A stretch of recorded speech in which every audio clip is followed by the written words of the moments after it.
Hello everyone, in this video we're going to talk about the silicon germanium phase diagram. So this is what the phase diagram looks like. If we look at it, it has two axes. So the vertical axis, as you can see from here, is the temperature, and the horizontal axis is the composition of silicon in the system. So this is particularly in terms of the weight percent, which allows us to later to compute the fraction of each of the phases using the so-called level rule. And we're going to discuss in detail. Okay, so the phase diagram is a fundamental tool that allows us to understand the phase behavior of a binary alloy system such that we can really engineer the alloy to achieve the properties we're interested in. So let's first look at the horizontal axis. This is given by the composition of silicon. So this means that at this particular point, when silicon has 0%, the system is pure germanium. Okay, and then at this axis, when the silicon is 100%, the system is 100% silicon, it's pure silicon. Okay, so now let's look at the vertical axis, right? The vertical axis is given by the temperature. So at this particular point, right, if you have 0% of silicon, you have pure germanium, and this particular point marks the freezing point or the melting point of pure germanium. And this point marks the freezing point or the melting point for pure silicon. So that's basically the setting. And in between, you have a mixture of both silicon and germanium. So you have a alloy. Okay. And then the phase diagram, what is the first level of information contained in the first phase diagram? Well, for any given temperature, any given composition, you can immediately pin down a point in the phase diagram. For example, let's choose 30% as our composition, and then let's choose probably 1400 degrees Celsius as the temperature, so this one. So as you can see, if we pin down these two conditions, we can just draw two lines which has the intersection right here, right? So this specify a particular state of the system. For a given composition of 38% silicon, for a given temperature, 1400 degrees Celsius, we pin down a particular point in the phase diagram. And we know this point is in the liquid region, so at this particular set of conditions, right, the system is in a liquid state. That's the information we know about the system. Now, what happens if we still choose this 30% of silicon, but lower the temperature to, say, 1200 degrees Celsius? So now the temperature becomes here, right? So now you know if system now is in this region, this is what we call the two-phase coexistence region because it's made of a mixture of liquid phase and alpha phase, right? So in this particular case, the system is composed of liquid plus alpha, right? As you further lower the temperature, say just to 900 degrees Celsius, we know the system is right here and is in a single alpha phase region. So in this case, the system is a purely solid phase. So that is like the first level of information you get from the phase diagram. For a given temperature and given composition, you can immediately pin down where is the system in the phase diagram, and from that information, you can tell me what phase or phases is more stable in the system. So that's basically what the information the phase diagram contains. Okay, so now let's look at a little bit more detail about the microstructure of the phases. So what do I mean by the microstructure? For example, if we look at the liquid phase, right? Suppose that we take a look at of the liquid phase from the macroscopic level, right? We just make observation, and then we basically just have a small window. We didn't see anything, right? It's just like a liquid, pretty much like water, but now this is very hot, melt liquid, so it's not looks like transparent water, but it's a liquid, right? But the interesting thing we have to realize is that the liquid is in an alloy, right? It's a liquid solution made of both the germanium and silicon atoms. So if we take a small portion of the liquid, right, we further zoom into this very small portion, basically what we're gonna see is a mixture of atoms, right? So mixture of black and white atoms, and it's a disordered mixture, right? Now suppose I use this black atom to denote my germanium, and I use this open circle to denote my silicon. So the microstructure, again, is two level of microstructure, right? So on the macroscopic level, if you look at the so-called structure of the system is a liquid, right? You don't see any interesting structure, but then if you zoom into the liquid, you're gonna see these disordered collection of silicon and germanium atoms mixed together, right, to form the liquid phase. Now, if we lower the temperature, we begin to see the two-phase coexistence, right? So in this region, what do you see? Well, if you still make that observation window, what you're gonna see is something like that, right? So this is gonna be the alpha phase, which is a solid phase, and then these alpha phase are, I will not say floating, but they're, embedding in the liquid. So this is a liquid.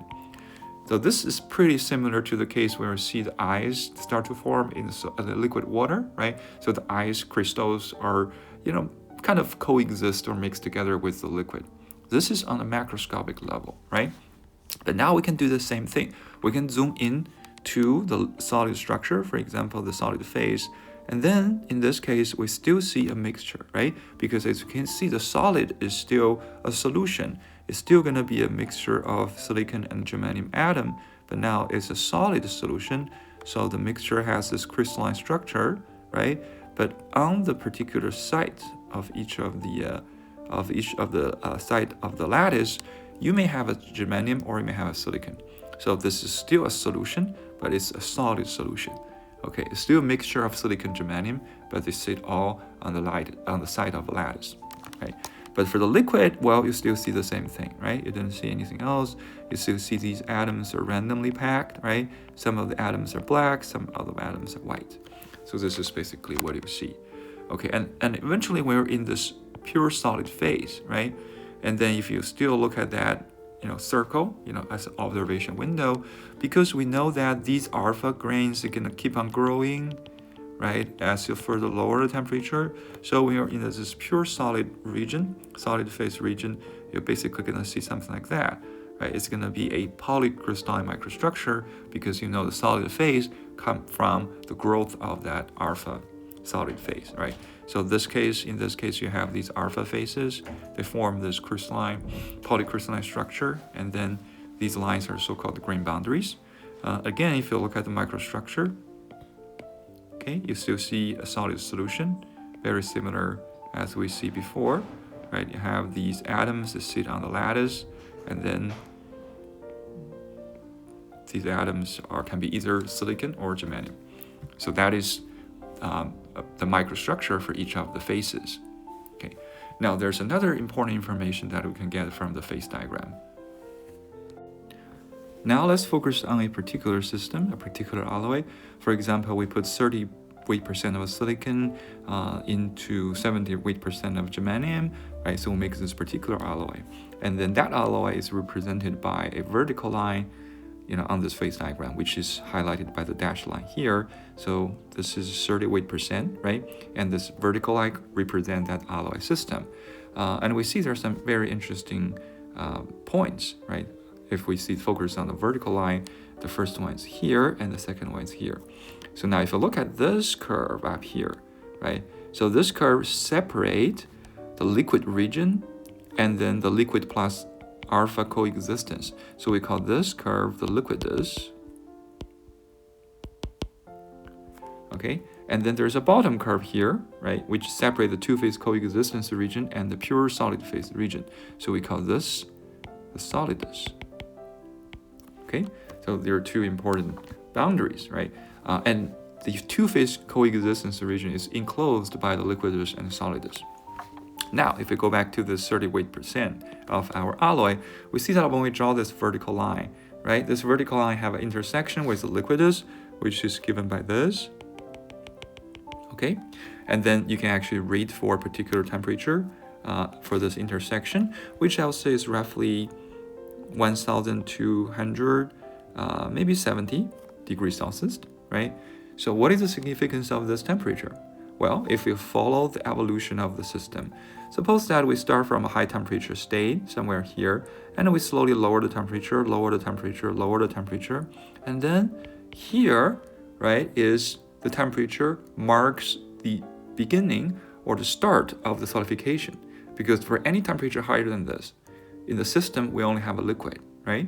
And when we cool the system below this temperature, 1,270 degrees Celsius, we start to produce solid in the system. So this marks the beginning of the solidification process. Okay, now let's keep on lowering the temperature, We know that we're in this two-phase coexistence region, and the microstructure of the system looks like this, right? We have the alpha bubbles, alpha seed start to grow in the liquid, and then as the solidification proceeds, the solid phase keep on growing and growing, right? Until we reach this point, right? This is the intersection of our composition line with the solidus. Now, what is the significance of this? Well, we can actually find a temperature for this, which I'll just say is 1105 degrees Celsius, roughly speaking. What is the significance of this temperature?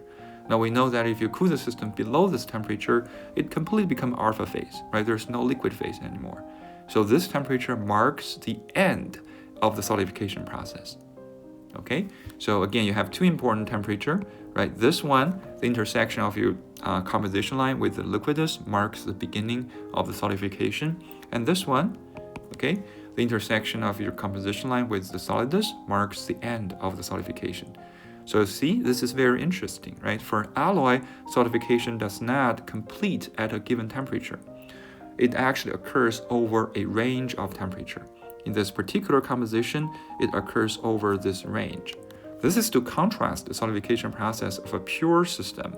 For example, for the pure germanium, we know solidification can occur and finish at this particular temperature. The same thing for the pure silicon, right? But now when you have an alloy, solidification occurs over a range of temperature. So you have to keep on lowering the temperature to push the solidification to proceed. Okay, that is a very important distinction between the solidification of alloy and that of a pure system. Okay, now let's take a closer look at the two-phase coexistence region in the system. Say, we will still work with the 38% of the alloy, but let's focus on a particular temperature. Let's choose this 1200 degrees Celsius. Okay, and then we know that under these conditions, 38%, 1200 degrees Celsius, the system is in a two-phase coexistence case, right? So if we take a look at the system, is actually contains both the liquid phase and alpha phase, but we also know both the liquid and alpha phase are solutions, right? Which means that both of them are mixtures of the silicon and the germanium atoms. So it's very natural to ask the question, because both of these are solutions, what are their corresponding compositions, right? So how would we get the compositions of these two different solution phases that are coexisting, right? So the two to get that is to construct a so-called tie line. Okay, what is a tie line? Well, a tie line is just a horizontal line associated with a given temperature in the phase diagram. So to construct the tie line, let's just start with this particular temperature, which is 1200 degrees Celsius, and you just draw a horizontal line.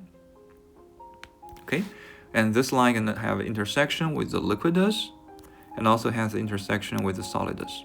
Okay, so the intersection with the liquidus, you can actually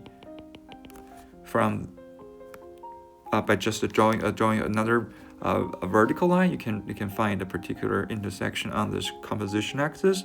Also, this is roughly 16%, right? And then similarly for the intersection with the solidus,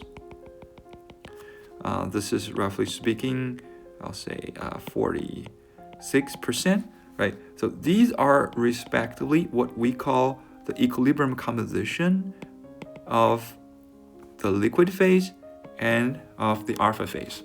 So what does this mean is that when you do this tie line construction, right? We draw this horizontal line associated with this particular temperature, and then that line has two intersections. The intersection with the liquidus gives you the composition of the liquid, equilibrium composition of the liquid for that temperature. This is 4 degrees Celsius, 1200 degrees Celsius, and then the intersection with the solidus gives you the composition of the solid phase at the same temperature. Okay, so this is by a tie line construction. So because in the two-phase coexistence region, right, we know both phases are still solutions. So we want to know what are their corresponding compositions. To get the composition, we do a tie line construction, right? So this horizontal line associated with this temperature is what we call a tie line. And then the intersection of the tie line with the liquidus gives you the equilibrium composition of the liquid, and then the intersection of the tie line with the solidus gives you the equilibrium composition of the solid. Now, these are very important information that we can use to really compute the fraction of the phases.